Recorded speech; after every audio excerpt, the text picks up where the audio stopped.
Hello అందరికీ. ఇవాళ మనం తెలుసుకోబోయే కథ ఎథోరియా అనే మాయాజాల రాజ్యం కథ. ఎథోరియా అనే రహస్యమైన రాజ్యం ఉంది. అక్కడ ఆకాశం నీలం, ఊదా రంగులతో మెరిసిపోతుంది. ప్రతి శ్వాసలో మాయాజాలం ఉంటుంది. ఆ రాజ్యం రెండు పెద్ద పర్వతాల మధ్య ఉంది. ఒకవైపు స్టార్లైట్ స్పైర్స్, ఇంకోవైపు మూన్ విస్పర్ పీక్స్. ఇవి ఎంతో కాలంగా రాజ్యాన్ని కాపాడుతూ ఉంటాయి. ఎథోరియా మధ్యలో క్రిస్టల్ ప్యాలెస్ అనే అద్భుతమైన రాజభవనం ఉంటుంది. అది సూర్యకాంతితో వేల వజ్రాలు మెరిసినట్టు కనిపిస్తుంది. ఆ రాజ్యంలో దయామయుడైన రాజు లైరియన్ మరియు బుద్ధిమంతురాలైన రాణి కలాంతా పాలించేవారు. వారి కుమార్తె సోఫియా చాలా మంచి మనసు కలిగిన ధైర్యవంతమైన అమ్మాయి. ఆమె జుట్టు ఎండలా బంగారు రంగులో, కళ్ళు ఆకాశంలా నీలంగా మెరిసేవి. సోఫియాను అందరూ ఇష్టపడేవారు. ఆటపాటలతో ఉండే చిన్న పిక్సీలు నుంచి జ్ఞానం నేర్పించే పెద్ద మాంత్రికుల వరకు. సోఫియాకు ఫిన్లీ అనే ఒక మాంత్రిక శిష్యుడు మంచి స్నేహితుడు. అతను అగ్ని మాయాజాలంలో నిపుణుడు. కొత్త విషయాలు తెలుసుకోవడం అతనికి చాలా ఇష్టం. ఒకరోజు రాజ్యంలో ఓ చీకటి నీడ వ్యాపించడం మొదలైంది. పంటలు బూడిద అయ్యాయి, నదులు ఎండిపోయాయి, పూలు రంగు కోల్పోయాయి. రాజు రాణి మాంత్రికులను పిలిచి కారణం తెలుసుకోవాలని చెప్పారు.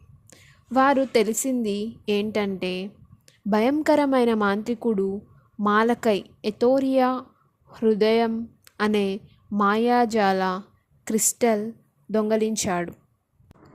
ఆ క్రిస్టల్ లేకుండా రాజ్యం చీకటిలో కలిసిపోతుంది.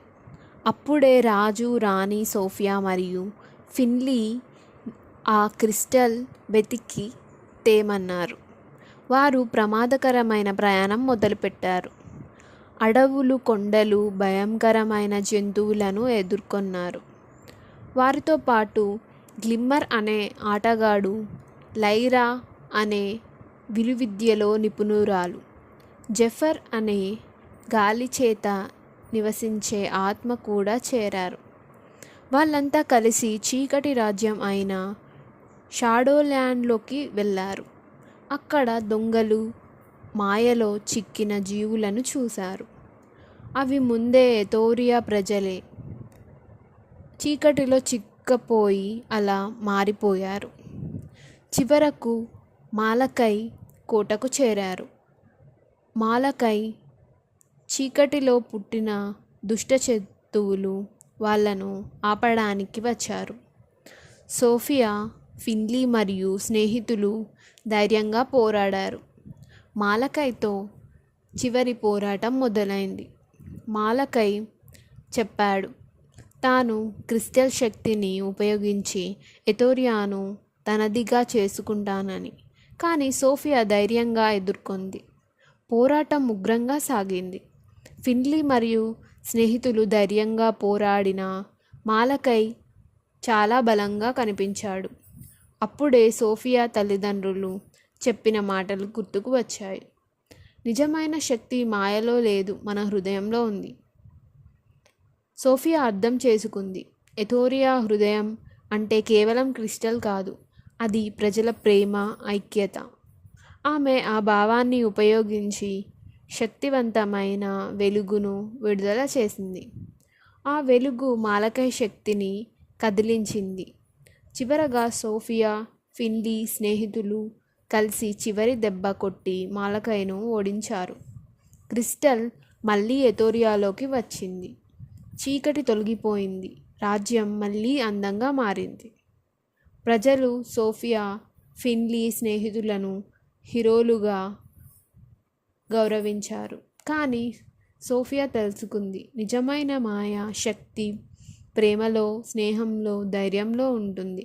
నిజమైన విజయానికి మాయ మాత్రమే కాదు, మన మధ్య ఉన్న అనుబంధం ముఖ్యమని.